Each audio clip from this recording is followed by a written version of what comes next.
All right. Hi, Jonathan. How are you today? I'm doing all right. Doing good. I'm good. Yeah? Yeah. What's new? Um, Not much. Just going through the semester and a lot of finals and just feeling kind of stressed out about it, I guess. hmm Do you feel you don't feel prepared or? I don't know. I feel prepared. I don't know. I think I just keep second guessing myself and I feel anxious. And then, I mean, honestly, when I think about it later, it's not like I could have done more, but um, I don't know. I've been feeling more nervous about it. Right. Um, you know, I don't know. I just feel kind of weird about it. Right. So there's not more you can do physically. It's just you're just getting in your head a little bit about the outcome of it all. Yeah, I think so. I mean, this is like my third year, and so I've had finals before, and they get Yeah. stressful, of course. But um, I think before when I did it, I would be stressed like right before I did the test, and then I would take the test and I'd feel better. hmm Um, this one, I'm starting to feel stressed more, like let's say a week before, just knowing that it's the on the horizon. hmm And then afterwards, I probably feel a little better, but I still feel pretty stressed, like because now I got to wait for the results. Like, oh, maybe I missed this question or I missed that question. I'm going to mm fail, um, and then I don't know what happens if I fail. Like, I assume I have to redo the course, but I don't mm. know. My program is very time sensitive, and you have to take things in order. So I don't know if I could make up a class out of order. Like, I just don't know how that works. So Mm. yeah, I just feeling anxious. What does that anxiety and stress look like for you? What are the symptoms? Do you have physical symptoms? Is it mainly emotional? Um, Probably a mix. I think normally I definitely have like a mental panic, like hmm like dread, like oh, I'm gonna fail. But then I notice sometimes I actually feel like my chest will kind of hurt, Right. and then like my neck and shoulders get stiff. I feel like I can barely move, and then normally by then I kind of recognize I'm having an episode or a cycle or whatever, and hmm then I will I'll try to get away from what I'm doing if I can, like hmm stop doing the homework or the test or whatever. Well, not the test, I'm not stop, but stop doing the papers. And then sometimes I find it's kind of affecting my sleep a little bit. mm I keep thinking about, oh, I got to do this tomorrow and this tomorrow. Or if I turn a test in, I'm like, oh man, but did I mark this or did I put my name on it? Just kind of silly stuff, I know, but I just can't really get out of my head. I mm guess it's a little physical symptoms like the chest hurting and all that, but the dread and being just preoccupied with it, it kind of it just makes everything else a little bit harder. Right. It sounds like it's hard for you to be present right now. Am I right? Yeah, I think that's probably a good way to say that. I guess I'm always kind of thinking about, even now, I'm thinking about a paper I have due. So hmm I guess I'm mentally always in the next Right. assignment. Yeah. Yeah. You mentioned that, you're uncertain about the process if you fail, or is there a way Yeah. that you can find that certainty? Because I know that unknown is like part of your stressor. Is there a way you could talk to your professors? Do you have a good relationship with your professors? Are you staying on top of that? That's probably something I could do. We have like a counselor assigned to us, and honestly, I don't know what they're supposed to be doing, but I get emails from them randomly. So I suppose I could email that person. Um, Probably the professors would know too. I haven't. I mean, honestly, I do pretty well in school, so I haven't actually failed or really gotten close. But hmm yeah, I probably could ask them and see what their experience is, or at least maybe they could tell me who to ask. Yeah, That I would think probably be helpful. I think that would be a good idea. Is this Yeah. the first time in your life you're feeling episodes of anxiety, or is this a familiar feeling for you? Well, kind of like I said, this is my third year of school, so I've had some anxiety, not like this, but I've had some like stress before tests. But when I was a kid, hmm I used to kind of feel that way. Like when my dad would come home, hmm like he never really hit us or anything, but he was always kind of scary. He'd kind of yell at Mm-hmm. us, stuff like that. So I used to get nervous when he would come home from work. Mm-hmm. Luckily, he kind of traveled a lot, or he worked nights, so he'd be gone. But we'd have those few days where we were all home together, and it was always a little scary. But I would kind of feel anxious, and then pretty much I would just hide in my room. Okay. Yeah, that could be really scary because that's somebody that you see that you'd want to be a safe person for Yeah. you in your life, and especially as a kid growing up. Do you feel like you weren't good enough for him? Oh, he would tell me that all the time. Mm. Yeah, he really didn't, and I don't know why. Like he just wouldn't really agree with anything I did. Even coming to college, like he was mad. He said I was too stupid. I'm going to fail. Mm. I mean, we don't talk often, pretty much only on holidays, but yeah, it's never. I honestly really don't even talk to him that much because he never has anything good to say. It's like, oh, you're not good enough. You're wasting your Mm. life. You're a waste of life. You're stupid. And you never make anything of yourself. That kind of stuff. Yeah. But yeah, it's that was always kind of harder. Just because as a kid, you kind of like that's your dad, and so you start wondering if that's true. Mm-hmm. Maybe I'm not good enough, and what's the point of trying? And yeah.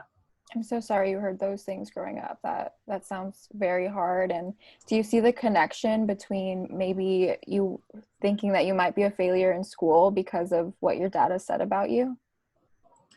Yeah, I mean, that now that you say it, when I'm thinking about the stuff in the, before the test, that's kind of what I'm Mm-hmm. telling myself, or things that he used to tell me, that I'm not Mm-hmm. good enough, I'm going to fail, I'm Mm-hmm. wasting my time, wasting everybody else's time. So yeah, there's probably a connection between what he's doing or what happened and what's happening now.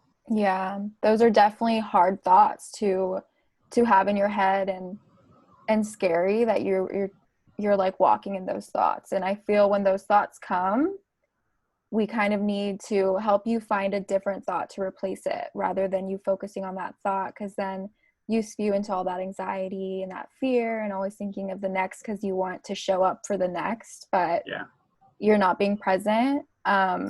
And the present moment is so powerful, and just identifying your thoughts and changing when it's irrational to something rational. I think that's a great place for us to start. yeah, Yeah, so when you hear like you're not good enough, you could switch it to I'm trying my best. I'm doing my best. I'm if you fall, you can always get back up.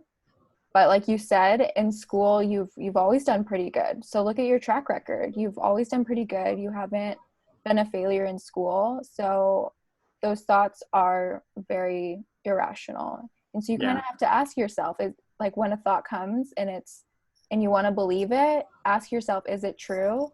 And ask yourself again, is it really true? Mhm.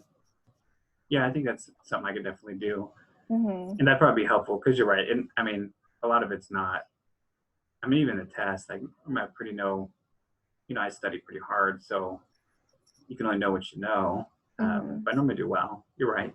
Yeah. Yeah. I like that you are seeing that about yourself right now. And have you been to therapy before where you've worked on your relationship with your father growing up or childhood traumas or anything like that? Have you done that before? Um, Not really. I've kind of been curious because when I was growing up, my family were anti counseling and therapy. They just thought it was all garbage. But Mm-hmm. um, but I've kind of wondered. You hear about things happening when you're a kid affecting your life, and Right. I've just always wondered because I mean, it definitely wasn't the worst. I wasn't getting beat or anything like that, Mm-hmm. but yeah, it wasn't probably the best either. So I've always been just curious if there was a connection or how that might affect me or if there's a way to even recover or treat that sort of thing.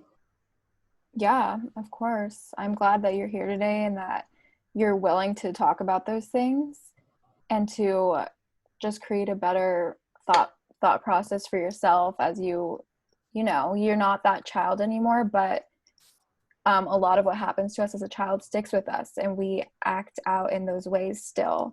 And it's until we uncover what had happened and how it made us feel, um, then we can really heal. Yeah. And so I think it's great how you're willing to talk about that and see how it blends into your present day. As Yeah. we're talking about this, Jonathan, do you feel a little more calm? I definitely do right now. Yeah. Mhm. Feel a little kind of weird to explain it, but yeah, definitely would say I feel calmer, more Mhm. relaxed. That's good. I have another question. When you're anxious, are you prone to tell anybody that you're close to, or do you kind of keep it to yourself and just kind of hide until it's gone? Um, Kind of a mixture. Normally, I keep it to myself because I'm sort of afraid if I start talking about it, I'll start getting more lost in it. But Hmm.